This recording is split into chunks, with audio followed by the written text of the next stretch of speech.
Yo guys, ketika Bitcoin akhirnya confident tutup mingguan di atas 48 ribuan dolar dan kita mendekati halving Bitcoin yang begitu dekat saat ini, ketertarikan retail maupun traders justru melemah. Pencarian dengan topik Bitcoin di Google atau YouTube justru turun. Teman-teman, saya mau katakan di awal video ini bahwa sekarang ini masih sangat-sangat dini sebelum kripto Bitcoin bull runs yang aslinya itu datang. Ombaknya ini akan datang dan jangan kaget. Jangan kaget ketika price actions-nya itu bisa sangat-sangat liar pada saat bull runs nantinya. Welcome back everyone to Black Cuan. Terima kasih telah mengupdate berita kripto dari channel ini. Teman-teman, di update kali ini kita berbicara dengan tema yang saya katakan masih terlalu dini sebelum Bitcoin bull runs yang asli itu datang. Teman-teman, sebelum kita memulai, saya ingin sampaikan bahwa semua materi konten di dalam video ini bukan financial advice dan teman-teman tetap melakukan riset secara mandiri untuk memutuskan koin mana saja yang diinvestasikan ataupun ditradingkan. Dan apabila sahabat Black Cuan suka dengan konten ini, luangkan waktu sebentar untuk like ke video kali ini teman-teman ataupun mensubscribe. Baik, yang pertama di sini saya ingin bicara mengenai Peter Schiff ya teman-teman berkaitan dengan harga Bitcoin kita pada saat ini. Ada Anthony Pompliano yang diwawancarai oleh CNBC dan dengan sangat-sangat salty atau bitter ya dia menyatakan para host yang ada di CNBC itu kayaknya ingin menyenangkan saja si pumper Bitcoin ini karena iklan mereka itu dibayar banyak oleh Bitcoin. Lucu teman-teman apa yang dikatakan oleh Peter Schiff dari mengomentari Anthony Pompliano. Teman-teman, kita tahu bahwa Bitcoin pada akhirnya menutup di 48.000 dan ketika saya merecord video kali ini pun harga Bitcoin teman-teman sudah berada di 48.600-an dolar. Teman-teman, ini merupakan signal yang luar biasa. Artinya ada kecepatan yang terjadi yang kita tunggu ini kayaknya mau range di 48 ataupun 40 seperti itu, tetapi dia sudah melewati ekspektasi kita untuk pergerakan si Bitcoin ini. Dan balik lagi kepada Peter Schiff yang salty tadi itu juga saya masukkan sebagai inverse dalam hal ini. Saya kelompokkan dia kepada si Jim Cramer. Teman-teman, ada fakta juga yang unik mengenai hal ini yang harus kita bicarakan mengenai minat dari pencarian dengan search terms ataupun topik Bitcoin di Google Trends itu yang melemah. Tidak seperti ketika terjadi Bitcoin Spot ETF di mana terjadi kenaikan interest pada saat itu teman-teman. Dan pada saat ini saya mengambil yang 7 hari saja di sini itu terjadi pelemahan di sini teman-teman. Dan akan kita bahas lagi nanti, saya kaitkan dengan riwayat yang menarik. Tetapi teman-teman, saya ingin menampilkan yang ini dulu dari Reg Capital di sini. Dia menyatakan, it's official guys, official, ini sudah resmi. Pre-halving downside period is over. Periode-periode penurunan sebelum halving itu tampaknya sudah selesai dari Reg Capital di sini. Dan kita sudah sebentar lagi menuju halving. Sementara itu pre-halving rally ini sudah dimulai. Kita lihat Bitcoin sempat tadi terkoreksi ke 47.000, 47.800, 900 dan sekarang ini 48.600. Teman-teman, ini pertanda yang menarik. Dan satu hal lagi yang juga menarik, ini sebuah postingan dari CryptoQuant di sini, dan tampaknya 2024-2025 ini akan terjadi kenaikan yang luar biasa terjadi di Bitcoin, terutama apabila kita melihat dari matriks yang ditampilkan di sini. Yang biru ini merupakan supply dari si Bitcoin yang terus saja terjadi penurunan, sementara price USD-nya itu terjadi kenaikan. Sementara di chart yang kedua di sini, teman-teman, kita lihat active sending address dari si Bitcoin sendiri itu sangat-sangat rapat dan tebal di sini, teman-teman. Besar sekali dia. Dan ini merupakan confidence di market itu sudah kembali. Dan disinilah menariknya kenapa tren pencarian terhadap Bitcoin itu turun di Google ataupun di YouTube. Itu bisa kita lihat dari sebuah riwayat yang sangat-sangat menarik ditampilkan oleh Fred Krueger di sini.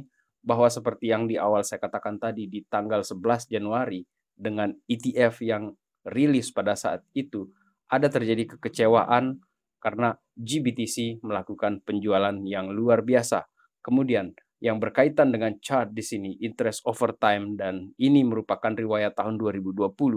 Lagi-lagi kita harus melihat sejarah ini untuk bisa membayangkan seperti apa ke depannya price action si Bitcoin ataupun kripto pada umumnya. Di 2020, interest itu terjadi penurunan dan akhirnya dia spike 5 kali di bulan Agustus 2020 dan itu adalah pasca halving.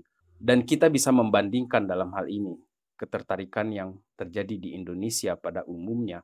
Orang-orang Amerika itu tidak tertarik dengan investing dan mereka ingin bikin uang itu cepat. Mereka ingin profit yang cepat. Oleh karena itu, tidak hanya Bitcoin, pencarian terhadap stok pun atau saham pun itu punya patterns yang sama. Dan barulah mereka ini mulai tertarik ketika sudah terjadi parabolic moves up, teman-teman. Dan apabila kita melihat juga apa yang terjadi dari kasusnya ETF ini, teman-teman, apa yang paling ditunggu oleh market ini adalah inflow dari real money, dari uang yang sebelumnya belum masuk ke dalam market crypto, bukan uang yang beredar di dalam crypto, tetapi uang yang fresh money baru datang. Dan kita bisa melihat sebuah perubahan dari inflow di sini mengenai ETF flow versus BTC price di sini. Dan ini merupakan korelasi terhadap harga si Bitcoin yang luar biasa, signifikan, dan pertanda masif days ahead, guys. Harap teman-teman maklumi apabila saya terlalu bersemangat di sini. Saya tidak sedang mengajak kalian FOMO, tetapi saya sangat bersemangat di sini, teman-teman. Please tetap lakukan do your own research di sini, teman-teman, sebelum kalian membeli. Saya sekedar mengingatkan lagi-lagi supaya kalian tidak terbawa suasana oleh saya di sini. Oke. Kemudian saya lanjutkan sedikit di sini mengenai BlackRock yang membeli Bitcoin. Di hari 21-nya mereka membeli 5.264 Bitcoin. Setiap hari mereka menguras Bitcoin di sini. Mereka memasukkan ke dalam portonya mereka, ke dalam asetnya mereka. Dan ini merupakan bentuk scarcity yang kita akan lihat ke depan ini semakin naik, teman-teman. Jadi kelangkaan itu akan terjadi terus-menerus yang akan mendrag harga Bitcoin ini ke atas. Dan kepercayaan diri ini juga terjadi akibat dari pergerakan harga Bitcoin yang sudah di atas 47 bahkan 48.000 sekarang ini.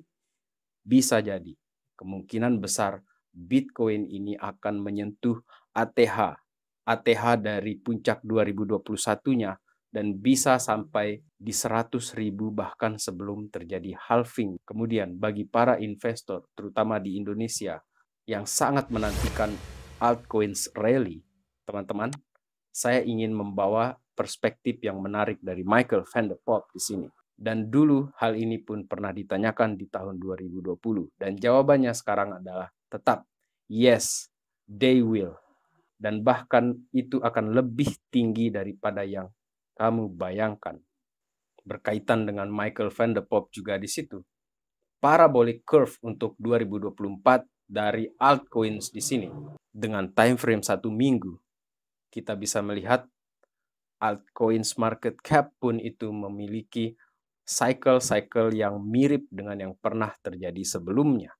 Apabila kita melihat falling wedge di sini yang terjadi, kemudian terjadi kenaikan ketika dia breakout di sini, seperti yang terjadi di 2020, teman-teman, kita melihat spike harga di sini itu terjadi. Dan dari itulah kita menanti seperti apa rewards dari pergerakan harga Bitcoin ini.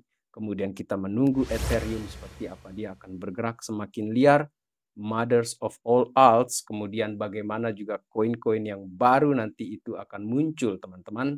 Seperti yang dikatakan juga oleh Michael van der Poel di sini, saya lupa satu tadi di sini. Probably most the heaviest runners don't even exist yet. Kemungkinan besar yang rally gila-gilaan seperti Shiba Inu ataupun koin-koin yang sangat gila terjadi kenaikan di 2021 kemungkinan belum keluar ini yang meme-meme koin itu, dan kita sabar menunggu narasi-narasinya. Dan teman-teman pantau terus harganya, jaga emosi kalian dan jangan terjebak FOMO karena di dalam bull runs ini teman-teman bisa terjadi koreksi yang cukup dalam yang bikin kita goyang dan akhirnya setelah itu dia naikin lagi. Jadi 10% penurunan itu bisa saja disikat sebentar, habis itu dia naik lagi.